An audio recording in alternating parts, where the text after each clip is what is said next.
Hello ವೀಕ್ಷಕರೇ, RCB ಅಭಿಮಾನಿಗಳಿಗೆ shocking ಸುದ್ದಿಯೊಂದನ್ನು ನಾನು ಈ ವಿಡಿಯೋದಲ್ಲಿ ಹೇಳ್ತಾ ಇದ್ದೇನೆ.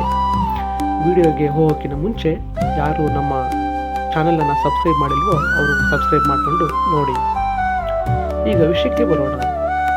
ಶಾಕಿಂಗ್ ಸುದ್ದಿ ಏನಪ್ಪ ಅಂತಂದರೆ, ನಮ್ಮ RCBಯ ತವರು ಕ್ರೀಡಾಂಗಣವಾದ ಬೆಂಗಳೂರಿನ ಚಿನ್ನಸ್ವಾಮಿ ಕ್ರೀಡಾಂಗಣ ವುಮೆನ್ಸ್ ವರ್ಲ್ಡ್ ಕಪ್ 2025 ಕೂಡ ಹೋಸ್ಟ್ ಮಾಡೋದನ್ನು ಕಳ್ಕೊಂಡಿತ್ತು. ಹಾಗೆ T20 ವರ್ಲ್ಡ್ ಕಪ್ 2026 ಕೂಡ ಈ ಕ್ರೀಡಾಂಗಣವನ್ನು ಆಯ್ಕೆ ಮಾಡಿಲ್ಲ. ಅದೇ ರೀತಿ 2026 IPLಗೂ ಕೂಡ ಈ ಕ್ರೀಡಾಂಗಣದಲ್ಲಿ ಯಾವುದೇ ಪಂದ್ಯಗಳು ನಡೆಯುವುದಿಲ್ಲ. ಇದು ಅಭಿಮಾನಿಗಳಿಗೆ ಬೇಸರ ತಂದಿದೆ.